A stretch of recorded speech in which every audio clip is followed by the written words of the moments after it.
स्वागत देश विदेश में बैठे सारे दर्शकों का बहुत बहुत स्वागत करते हैं उन्होंने अपने प्रोग्राम गल्लां ते गीत दे विच। मैं अमेघा।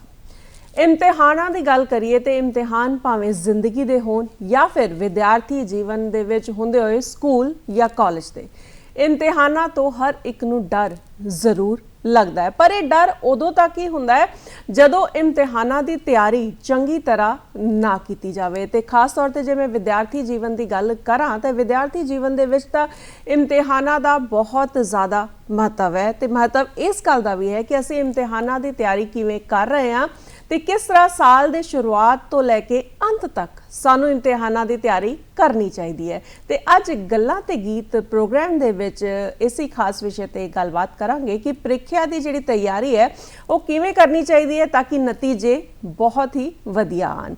तो गलबात करन लई स्टूडियो दे विच खास तौर पर मेरे नाल मौजूद ने, बहुत बहुत स्वागत करदे आ अमृत लाल मन्नड़ जी का। रिटायर्ड प्रिंसीपल ने सरकारी सैकेंडरी स्कूल मलियां तो समाज सेवा के नाल भी जुड़े हुए ने। बहुत बहुत इन्हां दा स्टूडियो दे विच स्वागत करदे हां। ते जिस तरह अमृत लाल जी मैं शुरुआत दे विच गल कर रही सी कि प्रीख्या की तैयारी किवें करिए, है ना, ये साडा अज दा खास विषय है, इहदे ते गलबात होएगी। ते इत्थों शुरुआत करदे हां कि तुहाडे तो जानदे हां कि प्रीख्या जिहड़ी है वो जरूरी क्यों है।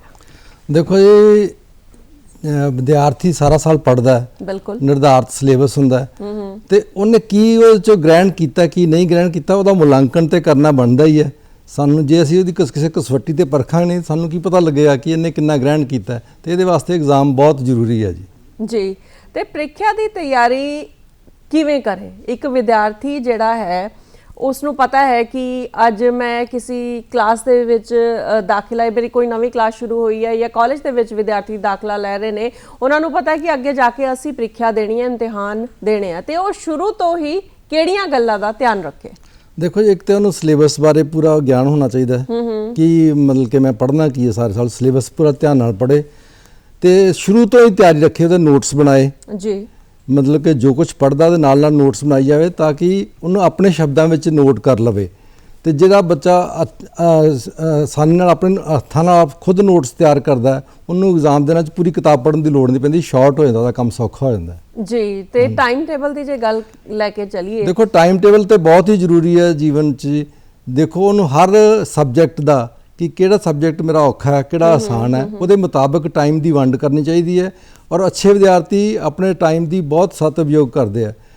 Time is money. बिल्कुल बिल्कुल। जे टाइम नूं ठीक ढंग नाल वरतोंगे, हुण अजकल की है ज़्यादा विद्यार्थियों का ये ट्रेंड हुंदा कि कोई नहीं मौज करो सारा साल, आर्ट्स वाले खास करके, साइंस वाले घट करते हैं, आर्ट्स वाले की सारा साल मौजा करो जी, 3 महीने पढ़ लांगे पास हो जाएंगे। पर वो फिर टेंशन बहुत होंदी है, प्रैशर बहुत होंदा, कई दिमाग उन्हां दा संतुलन बिगड़ जाता है। तो जिहड़ा अच्छा विद्यार्थी है वो शुरू साल तो ही रैगूलर पढ़ता है, रैगूलर क्लासां जाता है और नोट्स वगैरह तैयार करता है जी। तो टाइम टेबल की जो समय सारणी की जिवें असीं गल कर रहे हैं तो समय सारणी जिहड़ी है जिस तरह तुसीं कहा कि शुरुआत तो ही विद्यार्थी जिहड़ा है उसनूं तैयारी करनी चाहिए है, तो किस तरह की समय सारणी बना के चले, उसनूं सिलेबस का भी जे पता है कि किस तरह वंड करे अपने सिलेबस की ताकि इम्तिहान आने तक उसकी चंगी तैयारी हो। देखो जी, कई सबजैक्ट ज़्यादा टाइम मंगते हैं, उन्होंने टाइम टेबल किन्ने घंटे पढ़ना दिन चों दिन दे 24 घंटे। देखो 24 घंटे की पहला वन टाइम टेबल बनावे, 24 घंटे जो मैं 8 घंटे सोना है, 4 घंटे मैं बाकी काम करने घर अपने जीवन दी जिहड़ियां क्रियावां हैगियां उन्हां वास्ते, तो 12 घंटे पढ़ना है। 12 घंटे अच्छा विद्यार्थी तो 12 घंटे पढ़ेगा जी, उन्हें आराम नाल एग्जाम देना है, एंड ते कोई टेंशन नहीं लेनी। तो जिन्हें नहीं देना तो फिर खेल मल्लन च लगा रहिंदा अपना टाइम टेबल। और सबजैक्ट के मुताबिक किहड़े सबजैक्ट नूं कितना टाइम देना चाहिए उसकी वंड होनी चाहिए है। और पेरेंट्स भी इहदे विच हैल्प कर सकते हैं टाइम टेबल बनाउण विच कि साडे जिहड़ा बच्चा है इहनूं किस टाइम ते की टाइम पढ़न वास्ते देना, किस टाइम खेडण जाना है, किस टाइम इन्होंने खाना पीना अपना किस तरह की खुराक देनी है, टाइम टेबल विच सारा कुछ नोट होना चाहिए जी। तो जदों तैयारी एक बार बच्चा कर रहा है उस वेले वो होर किहड़ियां गल्लां दा ध्यान रखे। जिस तरह मैं गल जे तैयारी दे विच पिछले साल होए इम्तिहानां दी मैं गल करां, उहदे विच जिहड़े प्रश्न पत्र आंदे ने पिछले कुछ सालां दे जे बच्चे उहदा भी अध्ययन नाल करदे ने ते इन्हां ਕਿੰਨਾ ਕੁ ਫਾਇਦਾ ਹੁੰਦਾ ਬੱਚੇ? ਦੇਖੋ ਇਹ ਪਿਛਲੇ ਸਾਲ ਦੇ ਜਿਹੜੇ ਕੁਐਸਚਨ ਪੇਪਰ ਹੈਗੇ ਆ 10 ਈਅਰ ਪੇਪਰ ਸਾਡੇ ਟਾਈਮ ਤੇ ਹੁੰਦੇ ਸੀਗੇ, ਅਸੀਂ 10 ਈਅਰ ਪੇਪਰ ਜ਼ਰੂਰ ਲੈਂਦੇ ਹੁੰਦੇ ਸੀ ਕਿ ਉਹਨਾਂ ਤੋਂ ਪਤਾ ਲੱਗ ਜਾਂਦਾ ਕਿ ਟ੍ਰੈਂਡ ਕੀ ਹੈਗਾ, ਕਿਸ ਤਰ੍ਹਾਂ ਦੇ ਕੁਐਸਚਨ ਆਉਂਦੇ ਐਗਜ਼ਾਮ 'ਚ। ਉਹ ਜੇ ਪੜ੍ਹੇ ਹੋਣਗੇ ਤੇ ਵਿਦਿਆਰਥੀ ਨੂੰ ਹੈਲਪ ਹੋ ਜਾਏਗੀ ਕਿ ਕਿਸ ਤਰ੍ਹਾਂ ਦੀ ਮੈਂ ਤਿਆਰੀ ਕਰਨੀ ਹੈ, ਕਿਹੜੇ ਐਗਜ਼ਾਮ 'ਚ ਕੁਐਸਚਨ ਆਉਂਦੇ ਹੈਗੇ ਸਾਰੇ ਸਿਲੇਬਸ 'ਚੋਂ।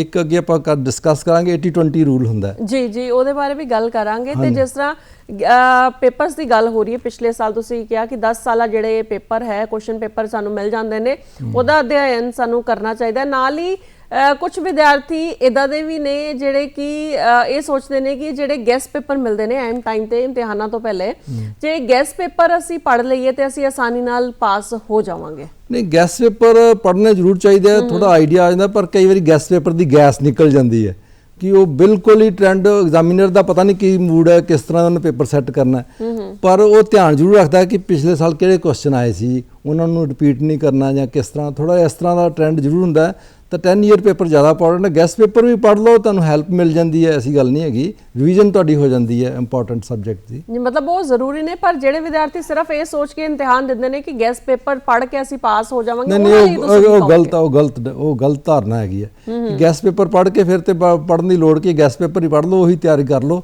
ਇਸ ਤਰ੍ਹਾਂ ਨਹੀਂ ਹੋਣਾ ਚਾਹੀਦਾ। ਮਤਲਬ ਕਿ ਜੇ ਅਸੀਂ ਸਾਰਾ ਸਿਲੇਬਸ ਕਰਕੇ ਜਾਵਾਂਗੇ, ਸ਼ੁਰੂ ਤੋਂ ਤਿਆਰੀ ਰੱਖਾਂਗੇ, ਤਾਂ ਹੀ ਸਾਡੇ ਜਿਹੜੇ ਪ੍ਰੀਖਿਆ ਦੀ ਤਿਆਰੀ ਪੂਰੀ ਮੰਨੀ ਜਾਏਗੀ। ਤੇ ਜਦੋਂ ਸਾਡੇ ਹੱਥ ਦੇ ਵਿੱਚ ਕੁਐਸਚਨ ਪੇਪਰ ਆਏਗਾ ਤੇ ਸਾਨੂੰ ਲੱਗੇਗਾ ਕਿ ਸਾਨੂੰ ਵਾਕਈ ਆਂਦਾ ਹੈ। ਹਾਂ, ਬਿਲਕੁਲ ਠੀਕ ਹੈ ਜੀ। ਮੈਂ ਨਾ ਇੱਥੇ ਥੋੜੀ ਤੁਹਾਡੀ ਗੱਲ ਟੋਕਾਂਗਾ ਕਿ ਪੁਰਾਣੇ ਸਮੇਂ ਦੇ ਐਗਜ਼ਾਮ ਬਾਰੇ ਆਪਾਂ ਥੋੜੀ ਜਿਹੀ ਗੱਲ ਕਰੀਏ ਤਾਂ ਪਿਛਲੇ ਸਮੇਂ 'ਚ ਕੀ ਹੁੰਦਾ ਸੀ, ਸਾਰੇ ਸਾਲ ਪੜ੍ਹਦੇ ਰਹੋ, ਸਾਲ ਬਾਅਦ ਐਂਡ 'ਚ ਪੇਪਰ ਆਉਣਾ ਜੀ, ਤੇ ਉਹਦੇ 'ਚ ਥੋੜਾ ਬੰਦੇ ਨੂੰ ਪ੍ਰੈਸ਼ਰ ਜ਼ਿਆਦਾ ਹੋ ਜਾਂਦਾ ਸੀ ਕਿ ਸਾਰਾ ਸਾਲ ਪੜ੍ਹਿਆ, ਇੱਕਦਮ ਸਿਲੇਬਸ ਕਵਰ ਨਹੀਂ ਸੀ ਹੁੰਦਾ, ਤੇ ਉਹਦੇ ਵਿੱਚ ਵੀ ਜਿਹੜੇ ਵਿਦਿਆਰਥੀ ਨੋਟਸ ਤਿਆਰ ਕਰ ਲੈਂਦੇ ਸੀ ਆਪਣਾ, ਉਹਨਾਂ ਨੂੰ ਆਸਾਨੀ ਹੋ ਜਾਂਦੀ ਸੀਗੀ। ਤੇ ਜਿਸ ਤਰ੍ਹਾਂ ਤੁਸੀਂ ਪੁਰਾਣੇ ਸਮੇਂ ਦੀ ਗੱਲ ਕੀਤੀ, ਤੇ ਮੈਂ ਹੁਣ ਦੇ ਵਿਦਿਆਰਥੀ ਦੀ ਮੈਂ ਗੱਲ ਕਰਾਂ ਕਿ ਵਿਦਿਆਰਥੀਆਂ ਨੂੰ ਹੁੰਦਾ ਹੈ ਕਿ ਵੱਧ ਤੋਂ ਵੱਧ ਜਿਹੜਾ ਇਮਤਿਹਾਨ ਆ ਰਹੇ ਨੇ, ਜੇ ਕੱਲ ਜਾਂ 1-2 ਦਿਨ ਦੇ ਵਿੱਚ ਕੋਈ ਐਗਜ਼ਾਮ ਹੈ ਤੇ ਵੱਧ ਤੋਂ ਵੱਧ ਜਿਹੜੇ ਵਿਸ਼ੇ ਹੈ ਉਹ ਹੋਰ ਪੜ੍ਹ ਲਿੱਤੇ ਜਾਣ ਤਾਂ ਕਿ ਜ਼ਿਆਦਾ ਨੰਬਰ ਆਣ। ਜੀ, ਨਵੇਂ ਵਿਸ਼ਿਆਂ ਨੂੰ ਨਹੀਂ ਛੋੜਨਾ ਚਾਹੀਦਾ ਜੀ, ਕਿਉਂਕਿ ਨਵੇਂ ਵਿਸ਼ੇ ਜੇ ਤੁਸੀਂ ਸ਼ੁਰੂ ਕਰੋਗੇ ਤਾਂ ਉਹਦੇ 'ਚ ਹੀ ਉਲਝ ਕੇ ਰਹਿ ਜਾਓਗੇ, ਜਿਹੜਾ ਪਹਿਲਾਂ ਕੰਮ ਕੀਤਾ ਉਹ ਵੀ ਤੁਹਾਨੂੰ ਭੁੱਲ ਜਾਏਗਾ। ਤਾਂ ਨਵਾਂ ਵਿਸ਼ਾ ਨਾ ਲਓ, ਜੇ ਜੋ ਵੀ ਤੁਸੀਂ ਟੌਪਿਕ ਸਿਲੈਕਟ ਕਰਨੇ ਪਹਿਲਾਂ ਸਿਲੈਕਟ ਕਰ ਲਓ ਕਿ ਮੈਂ ਇਹਨਾਂ ਤੇ ਸਟੱਡੀ ਕਰਨੀ ਹੈ, ਇਸ ਪਾਠਕ੍ਰਮ ਦਾ ਇਹ ਹਿੱਸਾ ਜ਼ਿਆਦਾ ਇੰਪੋਰਟੈਂਟ ਹੈ, ਇਹਦੇ ਤੇ ਜ਼ੋਰ ਦੇਣਾ। ਨਵੇਂ ਵਿਸ਼ੇ ਤੇ ਬਹੁਤ ਸਾਰੇ ਇੰਪੋਰਟੈਂਟ ਦਿੰਦੇ, ਵੈਸੇ ਜੇ ਥੋਰੋਲੀ ਪੜ੍ਹਨਾ ਤਾਂ ਪਹਿਲਾਂ ਪੜ੍ਹੋ, ਐਗਜ਼ਾਮ ਦੇ ਦਿਨਾਂ 'ਚ ਨਵਾਂ ਵਿਸ਼ਾ ਨਾ ਕਰੋ। ਜੀ, ਪ੍ਰੀਖਿਆ ਦੇ ਦਿਨਾਂ ਦੇ ਵਿੱਚ ਜਿਹੜੇ ਨਵੇਂ ਵਿਸ਼ੇ ਉਹਨਾਂ ਦੀ ਚੋਣ ਨਹੀਂ ਕਰਨੀ ਚਾਹੀਦੀ, ਜਿਹੜੇ ਸਾਰੇ ਸਾਲ ਤੁਸੀਂ ਪੜ੍ਹਦੇ ਆ ਰਹੇ ਹੋ। ਤੇ ਖਾਸ ਤੌਰ ਤੇ ਮਨਨ ਜੀ, ਜੇ ਮੈਂ ਮੈਥਸ ਦੀ ਗੱਲ ਕਰਾਂ, ਆਮ ਤੌਰ ਤੇ ਜਿਹੜੇ ਵਿਦਿਆਰਥੀ ਹੁੰਦੇ ਨੇ ਉਹਨਾਂ ਨੂੰ ਮੈਥਸ ਤੋਂ ਕਾਫੀ ਡਰ ਲੱਗਦਾ। ਹਾਂ, ਮੈਥ ਟਫ ਸਬਜੈਕਟ ਮੰਨਿਆ ਜਾਂਦਾ, ਪਰ ਮੈਂ ਮੈਥ ਪੜ੍ਹਾਉਂਦਾ ਰਿਹਾ, ਮੈਂ ਕਹਿੰਦਾ ਮੈਥ ਸਭ ਤੋਂ ਸੌਖਾ ਸਬਜੈਕਟ ਹੈ, ਉਹਨਾਂ ਵਾਸਤੇ ਸਬਜੈਕਟ ਹੈ ਜਿਨ੍ਹਾਂ ਨੇ ਸਾਰਾ ਸਾਲ ਪੜ੍ਹਿਆ ਔਰ ਖੁਦ ਕੰਮ ਕੀਤਾ, ਮਿਹਨਤ ਕੀਤੀ ਹੈ, ਖੁਦ ਪ੍ਰੈਕਟਿਸ ਕੀਤੀ ਹੈ। ਮੈਥਮੈਟਿਕਸ ਹੈ ਹੀ ਪ੍ਰੈਕਟਿਸ ਦਾ। ਐਗਜ਼ਾਮ ਦੇ ਦਿਨ 'ਚ ਭਾਵੇਂ ਤੁਸੀਂ ਸੁੱਤੇ ਰਹੋ, ਤੁਹਾਨੂੰ ਪੇਪਰ ਹੱਲ ਕਰਨਾ ਆ ਜਾਏਗਾ, ਕਿਉਂਕਿ ਤੁਸੀਂ ਸਿੱਖਿਆ। ਜਿਸ ਤਰ੍ਹਾਂ ਮੈਂ ਕਹਿੰਦਾ ਡਰਾਈਵਿੰਗ ਹੈ, ਸਾਈਕਲ ਚਲਾਉਣਾ ਕੋਈ ਹੈ, ਅਸੀਂ ਸਿੱਖਿਆ, ਅਸੀਂ ਕਦੇ ਨਹੀਂ ਭੁੱਲਦੇ, ਸੁੱਤੇ ਪਏ ਉੱਠ ਕੇ ਭਾਵੇਂ ਚਲਾਉਣ ਲੱਗ ਜਾਓ, ਭੁੱਲਦੇ ਨਹੀਂ। ਐਗਜ਼ਾਮ ਆਮ ਸਟੂਡੈਂਟ ਕਹਿੰਦੇ ਜੀ ਆਹ ਸਵਾਲ ਕਰਦੇ, ਆਹ ਸਵਾਲ ਕਰਦੇ, ਮੈਂ ਕਿਹਾ ਮੇਰੇ ਸਵਾਲ ਹੱਲ ਕਰਨ ਨਾਲ ਤੁਹਾਨੂੰ ਨਹੀਂ ਹੋਣੇ ਜਿੰਨਾ ਚਿਰ ਤੁਸੀਂ ਖੁਦ ਨਹੀਂ ਕਰੋਗੇ। ਜਦੋਂ ਤੁਸੀਂ ਖੁਦ ਕਰੋਗੇ ਤੁਹਾਨੂੰ ਪਤਾ ਲੱਗੇਗਾ ਕਿ ਕੀ ਡਰਾਬੈਕ ਹੈ, ਮੈਨੂੰ ਕਿੱਥੋਂ ਭੁੱਲਦਾ ਹੈ, ਕਿ ਮੈਨੂੰ ਗੁਣਾ ਨਹੀਂ ਆਉਂਦੀ, ਮੈਨੂੰ ਤਕਸੀਮ ਨਹੀਂ ਆਉਂਦੀ, ਮੈਨੂੰ ਕਿਸ ਟੌਪਿਕ ਤੇ ਮੈਂ ਵੀਕ ਹੈਗਾ। ਤਾਂ ਤੁਸੀਂ ਖੁਦ ਪ੍ਰੈਕਟਿਸ ਕਰੋਗੇ ਤੇ ਫਿਰ ਹੈ, ਔਰ ਬ੍ਰੇਨ ਵੀ ਜਿਹੜਾ ਹੈ ਤੁਹਾਡਾ, ਤੁਸੀਂ ਖੁਦ ਆਪ ਕੰਮ ਕਰੋਗੇ ਤਾਂ ਬ੍ਰੇਨ ਤੁਹਾਡਾ ਟ੍ਰੇਨਡ ਹੁੰਦਾ ਉਸ ਕੰਮ ਵਾਸਤੇ। ਜੀ, ਤੁਸੀਂ ਬਿਲਕੁਲ ਠੀਕ ਕਿਹਾ ਕਿ ਜੇ ਅਸੀਂ ਅਭਿਆਸ ਕਰਾਂਗੇ ਤਾਂ ਹੀ ਅਸੀਂ ਉਸ ਕੰਮ ਦੇ ਵਿੱਚ ਟ੍ਰੇਨਡ ਹੋਵਾਂਗੇ। ਤੇ ਜਿਸ ਤਰ੍ਹਾਂ ਤੁਸੀਂ ਅੰਮ੍ਰਿਤਲਾਲ ਜੀ ਗੱਲ ਕੀਤੀ ਕਿ ਤੁਸੀਂ ਮੈਥਸ ਦੇ ਟੀਚਰ ਹੋ, ਹੈ ਨਾ, ਤੇ ਮੈਂ ਵੀ ਅੱਗੇ ਗੱਲ ਕਰ ਰਹੀ ਸੀ ਕਿ ਬੱਚਿਆਂ ਨੂੰ ਮੈਥਸ ਤੋਂ ਡਰ ਲੱਗਦਾ ਹੈ, ਤੇ ਤੁਸੀਂ ਜੇ ਵਿਸਥਾਰ ਨਾਲ ਇਸ ਨੂੰ ਸਮਝਾਓ ਕਿ ਜੇ ਮੈਥਸ ਦੀ ਤਿਆਰੀ ਬੱਚੇ ਖਾਸ ਤੌਰ ਤੇ ਕਰ ਰਹੇ ਨੇ ਤੇ ਉਹਨਾਂ ਨੂੰ ਕਿਸ ਤਰ੍ਹਾਂ ਉਹ ਤਿਆਰੀ ਕਰਨੀ ਚਾਹੀਦੀ ਹੈ ਤਾਂ ਕਿ ਜਦੋਂ ਪੇਪਰ ਆਏ ਉਸ ਵੇਲੇ ਉਹਨਾਂ ਨੂੰ ਡਰ ਨਾ ਲੱਗੇ ਤੇ ਉਹਨਾਂ ਨੂੰ ਇਦਾਂ ਲੱਗੇ ਕਿ ਹਾਂ ਵਾਕਈ ਸਾਨੂੰ ਆਂਦਾ ਹੈ। ਦੇਖੋ ਜੀ, ਉਹ ਤੇ ਮੈਂ ਪਹਿਲਾਂ ਆਪਾਂ ਗੱਲ ਕਰ ਚੁੱਕੇ ਹਾਂ ਕਿ ਸਾਰਾ ਸਾਲ ਪ੍ਰੈਕਟਿਸ ਕਰੇਗਾ ਸ਼ੁਰੂ ਤੋਂ ਹੀ ਤਾਂ ਫਿਰ ਉਹ ਜ਼ਿਆਦਾ ਕਾਮਯਾਬ ਹੋਏਗਾ। ਜੇ ਉਹ ਕਹੇਗਾ ਅੱਜ ਰਾਤ ਨੂੰ ਕਰ ਲਾਂ ਜਾਂ 2-4 ਦਿਨ ਪਹਿਲਾਂ, ਨਹੀਂ ਗੱਲ ਬਣਨੀਗੀ, ਉਹ ਪ੍ਰੈਸ਼ਰ ਪਏਗਾ ਔਰ ਡਿਸਟਰਬ ਹੋ ਜਾਏਗਾ, ਚਿੰਤਾਮੁਕ ਹੋ ਜਾਏਗਾ ਔਰ ਡਿਪਰੈਸ਼ਨ 'ਚ ਆ ਜਾਏਗਾ, ਕਿਉਂਕਿ ਉਹ ਇੱਕਦਮ ਕੰਮ ਨਹੀਂ ਹੋ ਸਕਦਾ। ਇਹ ਸਿੱਖਣਾ ਪੈਣਾਗਾ, ਮੈਥਮੈਟਿਕਸ ਤੇ ਖਾਸ ਕਰਕੇ ਪ੍ਰੈਕਟਿਸ ਨਾਲ ਹੁੰਦਾ। ਜੇ ਤੁਸੀਂ ਇੱਕ ਤਰ੍ਹਾਂ ਦੇ 10 ਸਵਾਲ ਕੀਤੇ ਔਰ ਕਨਸੈਪਟ ਕਲੀਅਰ ਹੋਣਾ ਚਾਹੀਦਾ ਤੁਹਾਨੂੰ, ਇਹ ਨਹੀਂ ਕਿ ਰੱਟਾ ਜਿਹੜੀ ਕ੍ਰੈਮਿੰਗ ਹੈ ਉਹ ਕੁਝ ਸਮੇਂ ਤੱਕ ਤੁਹਾਨੂੰ ਹੈਲਪ ਕਰ ਸਕਦੀ ਹੈ ਪਰ ਲੰਬੇ ਸਮੇਂ ਤੱਕ ਨਹੀਂ। ਤੁਸੀਂ ਆਰਾਮਦਾਇਕ ਨਹੀਂ ਹੋ ਸਕਦੇ। ਜੇ ਤੁਸੀਂ ਪ੍ਰੈਕਟਿਸ ਕੀਤੀ ਹੈ, ਸਿੱਖਿਆ ਹੈਗਾ, ਤੇ ਫਿਰ ਤੁਹਾਨੂੰ ਭੁੱਲਣਾ ਹੀ ਨਹੀਂਗਾ, ਕਦੇ ਵੀ ਨਹੀਂ ਭੁੱਲਣਾਗਾ। ਮਤਲਬ ਕਿ ਮੈਂ ਤੇ ਆਪਣੇ ਸਬਜੈਕਟ ਨੂੰ ਜਦੋਂ ਪੜ੍ਹਦੇ ਰਹੇ ਸਮਝਣਾ ਹੈ, ਮਤਲਬ ਕਿ ਜੁਗਾਲੀ ਕਰਨੀ ਹੈ, ਜਿਹੜੀ ਐਜੂਕੇਸ਼ਨ ਉਹਦੀ ਜੁਗਾਲੀ ਕਰਨੀ। ਅੱਜ ਕੱਲ੍ਹ ਭੁੱਲ ਗਏ ਬੱਚੇ ਵੀ ਤੁਸੀਂ ਆਫ ਹੈਂਡ ਬੈਠੇ ਹੋ ਤਾਂ ਆਪਣਾ ਮਨ ਅੱਖਾਂ ਬੰਦ ਕਰਕੇ ਅੱਛਾ ਉਹ ਫਲਾਨਾ ਟੌਪਿਕ ਹੈ, ਉਹਦੇ ਬਾਰੇ ਮੈਨੂੰ ਇਹ ਕੁਝ ਪਤਾ ਚੱਲਦਾ, ਉਹਦੇ ਬਾਰੇ ਮੈਨੂੰ ਰਿਕਾਲ ਕਰਾਂ, ਮੈਨੂੰ ਆਉਂਦਾ, ਅੱਛਾ ਕਿੱਥੋਂ ਭੁੱਲਦਾ, ਇੱਥੋਂ ਭੁੱਲਦਾ। ਉਹਦੇ ਜੇ ਇਸ ਤਰ੍ਹਾਂ ਦੀ ਤੁਸੀਂ ਕੰਮ ਕਰੋਗੇ ਨਾ, ਪ੍ਰੈਕਟਿਸ ਕਰੋਗੇ, ਜਿਹਨੇ ਪੜ੍ਹਨਾ ਸਹੀ ਮਿਹਨਤ 'ਚ, ਤਾਂ ਉਹਨੂੰ ਅਬਜ਼ਰਵ ਕਰੋ ਐਜੂਕੇਸ਼ਨ ਨੂੰ। ਇਹ ਨਹੀਂ ਕਿ ਕਰੈਮਿੰਗ ਕਰ ਲਈ, ਉਹ 2 ਦਿਨਾਂ ਬਾਅਦ ਭੁੱਲ ਜਾਣੀ। ਤੁਹਾਨੂੰ ਐਗਜ਼ਾਮ 'ਚ ਕਈ ਵਾਰੀ ਰਿਕਾਲ ਆ ਜਾਂਦੀ ਹੈ, ਯਾਦ ਕਈ ਵਾਰੀ ਨਹੀਂ ਆਉਂਦੀ, ਫਿਰ ਉਹ ਟੈਨਸ਼ਨ ਵਿੱਚ ਰਹਿੰਦਾ ਬੱਚਾ ਜੀ। ਤੇ ਜਿਸ ਤਰ੍ਹਾਂ ਰੱਟੇ ਦੀ ਗੱਲ ਚੱਲ ਰਹੀ ਸੀ ਹੈ ਨਾ, ਤੁਸੀਂ ਦੱਸਿਆ ਕਿ ਬੱਚੇ ਜਿਹੜੇ ਹੈ ਉਹ ਕਈ ਵਾਰ ਰੱਟਾ ਵੀ ਲਗਾ ਲੈਂਦੇ ਨੇ, ਤੇ ਜਿਹੜੇ ਲਗਾਤਾਰ ਬੱਚੇ ਸਮਝ ਕੇ ਨਹੀਂ ਕਰਦੇ, ਰੱਟੇ ਦੇ ਸਿਰ ਤੇ ਜਾਂਦੇ ਨੇ ਪ੍ਰੀਖਿਆ ਦੇਣ, ਤੇ ਉਹਨਾਂ ਲਈ ਤੁਸੀਂ ਕੀ ਕਹੋਗੇ? ਉਹ ਰੱਟਾ ਕਈ ਵਾਰੀ ਇੱਕ ਵਰਡ ਭੁੱਲ ਜੇ ਤੇ ਸਾਰਾ ਕੁਝ ਹੀ ਭੁੱਲ ਜਾਂਦਾ ਹੈਗਾ, ਬਲਕਿ ਇੱਕ ਕੜੀ ਟੁੱਟ ਜੇ ਵਿੱਚੋਂ, ਫਿਰ ਅੱਗੇ ਚੱਲਦਾ ਹੀ ਨਹੀਂਗਾ। ਤਾਂ ਜੇ ਉਹਨੇ ਸਮਝ ਕੇ ਕੀਤਾ, ਯਾਦ ਕੀਤਾ ਸਮਝ ਕੇ, ਤਾਂ ਫਿਰ ਕਦੇ ਨਹੀਂ ਭੁੱਲੇਗਾ ਜੀ।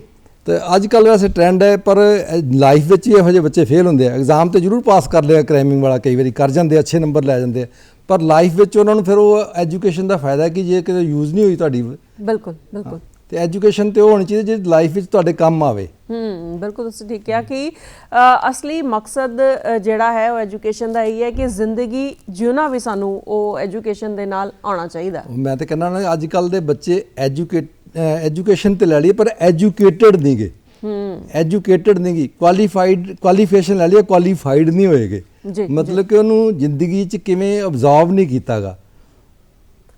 ਦੇਖੋ ਆਪਾਂ ਐਂਡ ਤੇ ਗੱਲ ਕਰਾਂਗੇ ਕਿ ਐਗਜ਼ਾਮ ਅੱਜ ਕੱਲ੍ਹ ਵਨ ਟਾਈਮ ਨਹੀਂ, ਸਮੈਸਟਰ ਸਿਸਟਮ ਆ ਗਿਆ। ਵੈਸੇ ਤੇ exam through out the year ਚਾਹੀਦਾ, ਡੇਲੀ ਐਗਜ਼ਾਮ ਹੋਣਾ ਚਾਹੀਦਾ ਉਹਦਾ, ਮਤਲਬ ਕਿ ਡੇਲੀ ਓਬਜ਼ਰਵ ਕਰੋ। ਉਹ ਮੈਂ ਪ੍ਰੋਫੈਸਰ ਨਾਲ ਇਸੇ ਟੌਪਿਕ ਤੇ ਗੱਲ ਕਰ ਰਿਹਾ ਸੀ ਕੁਝ ਦਿਨ ਪਹਿਲਾਂ, ਗੱਲ ਹੈਗੀ ਆ ਕਿ ਉਹ ਕਹਿੰਦੇ ਐਗਜ਼ਾਮ, ਕਹਿੰਦੇ ਅਸੀਂ ਇੱਕ ਨਾ ਸਾਡੀ ਟ੍ਰੇਨਿੰਗ ਲੱਗੀ, ਕਹਿੰਦੇ ਐਗਜ਼ਾਮ ਤੁਹਾਡਾ ਹੋਣਾ, ਤੇ ਅਸੀਂ ਕਿਹਾ ਐਗਜ਼ਾਮ ਕਿੱਦਣ ਹੋਣਾ, ਤੇ ਅਖੀਰਲੇ ਦਿਨ ਕਹਿੰਦੇ ਐਗਜ਼ਾਮ ਤੁਹਾਡਾ ਡੇਲੀ ਹੁੰਦਾ ਸੀ, ਹੋ ਚੁੱਕਾ ਐਗਜ਼ਾਮ ਤੁਹਾਡਾ।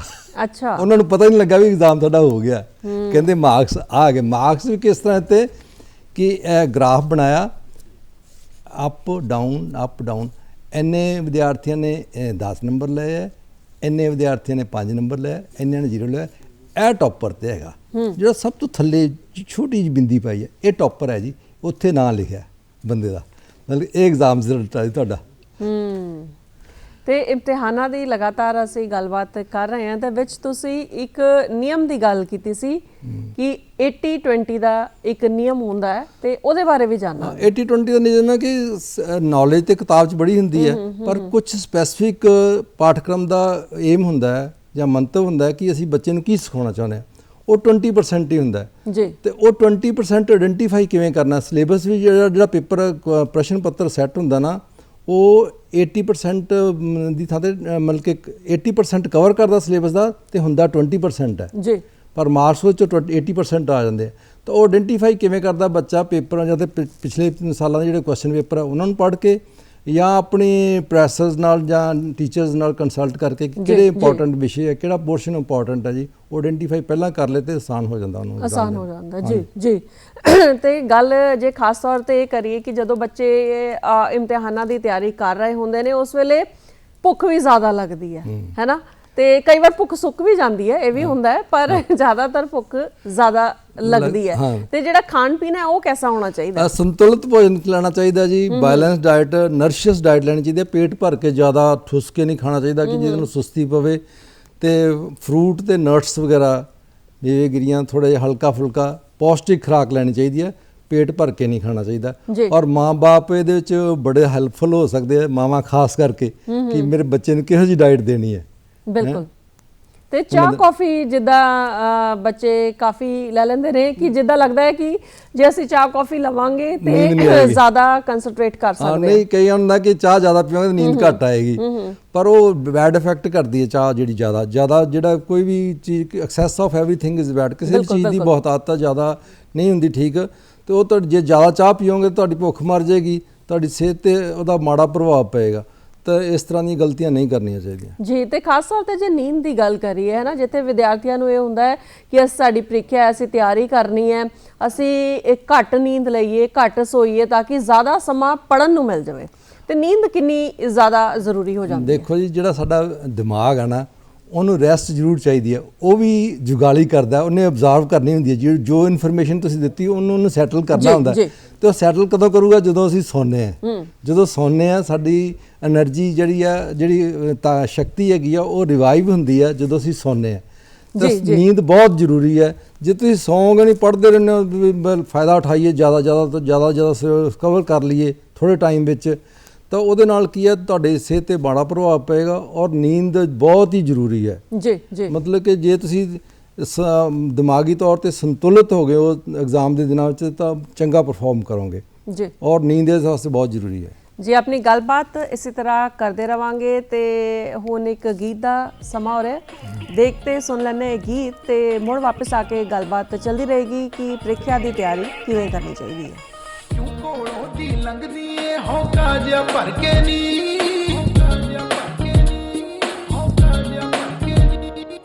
ਕਿਉਂ ਕੋਲੋਂ ਦੀ ਲੰਘਦੀ ਏ ਹੌਕਾ ਜਿਹਾ ਭਰ ਕੇ ਨੀ, ਪੀਪਾ ਪੀਪਾ ਪੀਪਾ ਪੀਪਾ ਪੀਪਾ ਮੁੰਡਾ ਵਿਗੜ ਗਿਆ ਤੇਰੇ ਕਰਕੇ ਨੀ, ਪੀਪਾ ਮੁੰਡਾ ਵਿਗੜ ਗਿਆ ਤੇਰੇ ਕਰਕੇ ਨੀ, ਪੀਪਾ ਮੁੰਡਾ ਵਿਗੜ ਗਿਆ ਤੇਰੇ ਕਰਕੇ ਨੀ, ਪੀਪਾ ਮੁੰਡਾ ਵਿਗੜ ਗਿਆ ਤੇਰੇ ਕਰਕੇ ਨੀ।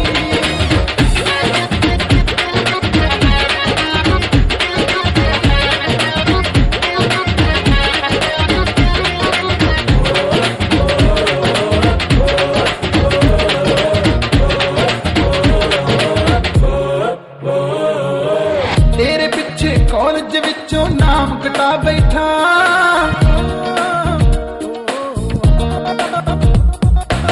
ਤੇਰੇ ਪਿੱਛੇ ਕਾਲਜ ਵਿੱਚੋਂ ਨਾਮ ਕਟਾ ਬੈਠਾ, 4 ਜਮਾਤਾਂ ਪੜ੍ਹ ਕੇ ਉਹ ਵੀ ਖੂਹ ਵਿੱਚ ਪਾ ਬੈਠਾ, 4 ਜਮਾਤਾਂ ਪੜ੍ਹ ਕੇ ਉਹ ਵੀ ਖੂਹ ਵਿੱਚ ਪਾ ਬੈਠਾ। ਲੱਗਣਾ ਕਿਹੜਾ ਡੀਸੀ, ਲੱਗਣਾ ਕਿਹੜਾ ਡੀਸੀ, ਕਹਿੰਦਾ ਬਹੁਤਾ ਪੜ੍ਹ ਕੇ ਨੀ, ਪੀਪਾ ਪੀਪਾ ਪੀਪਾ ਪੀਪਾ ਪੀਪਾ ਮੁੰਡਾ ਵਿਗੜ ਗਿਆ ਤੇਰੇ ਕਰਕੇ ਨੀ, ਪੀਪਾ ਮੁੰਡਾ ਵਿਗੜ ਗਿਆ ਤੇਰੇ ਕਰਕੇ ਨੀ, ਪੀਪਾ ਮੁੰਡਾ ਵਿਗੜ ਗਿਆ ਤੇਰੇ ਕਰਕੇ ਨੀ, ਪੀਪਾ ਮੁੰਡਾ ਵਿਗੜ ਗਿਆ ਤੇਰੇ ਕਰਕੇ ਨੀ।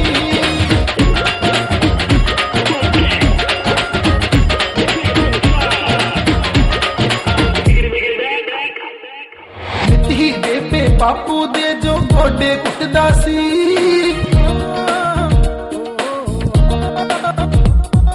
ਮਿੱਟੀ ਬੇਬੇ ਬਾਪੂ ਦੇ ਜੋ ਗੋਡੇ ਕੁੱਟਦਾ ਸੀ, ਸਾਰੇ ਪਿੰਡ ਦੀ ਸੋਭਾ ਨੂੰ ਦਿਨ ਰਾਤੀ ਲੁੱਟਦਾ ਸੀ, ਸਾਰੇ ਪਿੰਡ ਦੀ ਸੋਭਾ ਨੂੰ ਦਿਨ ਰਾਤੀ ਲੁੱਟਦਾ ਸੀ।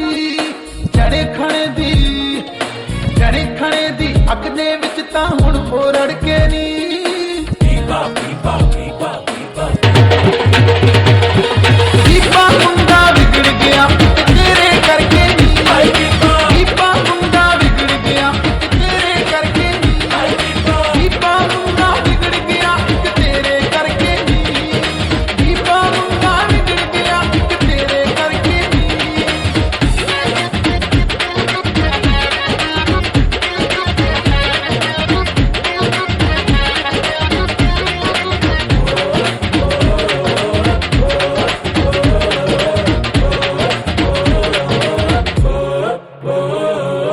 ਇਸ਼ਕ ਤੇਰੇ ਵਿੱਚ ਰੁਲ ਗਿਆ ਕੇਵਲ ਬੜਾ ਸਿਆਣਾ ਸੀ,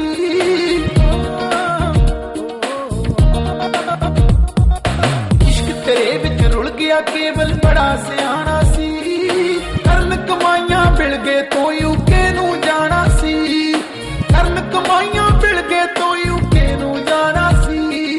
ਸਭ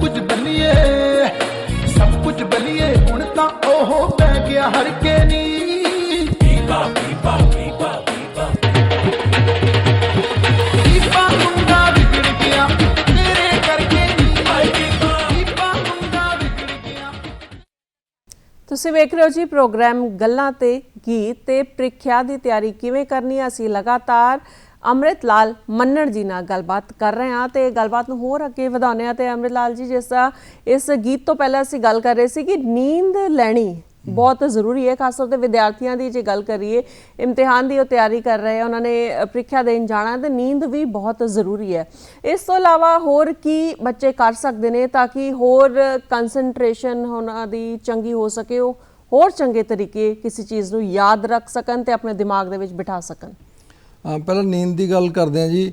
ਦੇਖੋ, ਨੀਂਦ ਜਿਹੜਾ ਸਾਡਾ ਦਿਮਾਗ ਨਾ, ਜਿਹੜੀ ਜੋ ਵੀ ਕੁਛ ਅਸੀਂ ਪੜ੍ਹਦੇ ਹਾਂ ਜਾਂ ਜਾਣਕਾਰੀ ਹਾਸਲ ਕਰਦੇ ਹਾਂ, ਉਹਨੂੰ ਅਬਜ਼ਰਵ ਕਰਨ ਵਾਸਤੇ ਉਹਨੂੰ ਟਾਈਮ ਚਾਹੀਦਾ।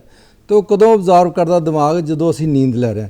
ਜੇ ਸਾਡੀ ਨੀਂਦ ਪ੍ਰੋਪਰ ਹੈਗੀ ਹੈ ਤਾਂ ਦਿਮਾਗ ਉਹਨੂੰ ਅਬਜ਼ਰਵ ਕਰ ਲੇਗਾ, ਆਪਣੇ 'ਚ ਸਮਾ ਲੇਗਾ ਗੱਲ ਨੂੰ, ਔਰ ਅਚਨਚੇਤ ਉਹਦੀ ਛਾਪ ਗੁੜੀ ਛੱਡਦੀ ਹੈ। ਇਸ ਵਾਸਤੇ ਹਲਕੀ ਵਰਜਿਸ਼ ਵੀ ਇਹਨਾਂ ਦਿਨਾਂ 'ਚ ਜ਼ਰੂਰੀ ਹੈ। ਹਲਕੀ ਵਰਜਿਸ਼, ਜ਼ਿਆਦਾ ਨਹੀਂ ਕਿ ਤੁਸੀਂ ਪੁੱਲ ਅਪਸ ਕਰਨੇ ਜਾਂ ਆਪਣੀ ਬੋਡੀ ਨੂੰ ਥਕਾ ਲੈਣਾ ਇੰਨਾ ਕਿ ਤੁਹਾਨੂੰ ਮੁੜ ਕੇ ਬੈਠਾ ਹੀ ਨਾ ਪੜ੍ਹਿਆ ਹੀ ਨਾ ਜਾਵੇ। ਹਲਕੀ ਵਰਜਿਸ਼ ਜ਼ਰੂਰ ਹੈ। ਡੀਪ ਬਰੀਦਿੰਗ ਜ਼ਰੂਰ ਚਾਹੀਦੀ ਹੈ। ਲੰਬੇ ਸਾਹ ਲਓ ਤਾਂ ਕਿ ਆਕਸੀਜਨ, ਤੁਹਾਡੀ ਜਿੰਨੀ ਆਕਸੀਜਨ ਜ਼ਿਆਦਾ ਜਾਏਗੀ ਬੋਡੀ ਵਿੱਚ, ਬ੍ਰੇਨ ਨੂੰ ਵੀ ਆਕਸੀਜਨ ਜਾਏਗੀ, ਉਹ ਜ਼ਿਆਦਾ ਫੰਕਸ਼ਨ ਕਰੇਗਾ। ਔਰ ਡੀਟਰੈਕਸ਼ਨ ਨਹੀਂ ਹੋਣੀ ਚਾਹੀਦੀ ਕਿ ਇਹਨਾਂ ਦਿਨਾਂ 'ਚ ਕਿ ਮੋਬਾਈਲ 'ਤੇ ਤੁਸੀਂ ਗੇਮਾਂ ਵੇਖ ਰਹੇ ਹੋ ਜਾਂ ਮੋਬਾਈਲ ਦੀ ਜ਼ਿਆਦਾ ਯੂਜ਼ ਕਰਦੇ ਆ ਜਾਂ ਮੈਸੇਜ ਦੇਖਣ ਦੇ ਆਪਣੇ ਫਰੈਂਡਸ ਦੇ ਜਾਂ ਕੋਈ ਹੋਰ ਇਸ ਤਰ੍ਹਾਂ ਦੀ ਐਕਟੀਵਿਟੀ ਕਰਦੇ ਆ ਮੋਬਾਈਲ 'ਤੇ, ਤਾਂ ਇਹਨਾਂ ਨੂੰ ਅਵਾਇਡ ਕਰਨਾ ਚਾਹੀਦਾ। ਮੋਬਾਈਲ ਦੀ ਘੱਟ ਤੋਂ ਘੱਟ ਵਰਤੋਂ ਕਰੋ।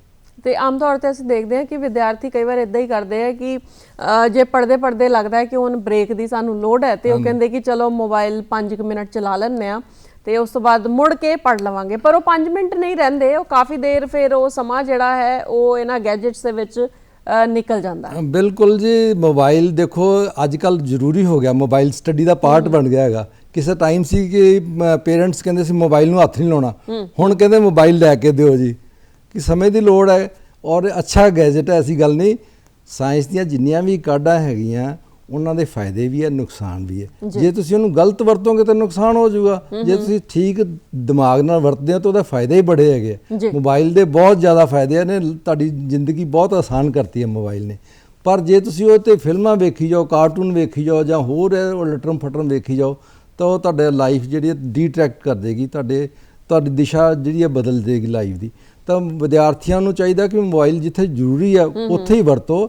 ਐਵੇਂ ਜੇ ਤੁਸੀਂ ਕਾਰਟੂਨ ਵੇਖਣ ਲੱਗੇ ਜਾਂ ਕੋਈ ਮੂਵੀ ਵੇਖਣ ਲੱਗੇ ਜਾਂ ਫਰੈਂਡ ਦੇ ਮੈਸੇਜ ਵੇਖਣ ਲੱਗੇ, ਉਹਨਾਂ 'ਚ ਉਲਝ ਕੇ ਰਹਿ ਜਾਓਗੇ, ਤੁਹਾਨੂੰ ਟਾਈਮ ਦਾ ਪਤਾ ਨਹੀਂ ਲੱਗਣਾ, ਟਾਈਮ ਤੁਹਾਡਾ ਕਿਵੇਂ ਬਰਬਾਦ ਹੋ ਗਿਆ ਜੀ। ਤੇ ਅੰਮ੍ਰਿਤ ਲਾਲ ਜੀ, ਜੇ ਗੱਲ ਕਰੀਏ ਰਿਵੀਜ਼ਨ ਦੀ, ਹੈ ਨਾ, ਤੇ ਅਸੀਂ ਸਾਰੇ ਜਿਵੇਂ ਜਾਣਦੇ ਹਾਂ ਕਿ ਜੇ ਇਮਤਿਹਾਨ ਅਸੀਂ ਦੇਣ ਜਾ ਰਹੇ ਹਾਂ ਤਾਂ ਰਿਵੀਜ਼ਨ ਕਰਨੀ ਬਹੁਤ ਜ਼ਰੂਰੀ ਹੈ।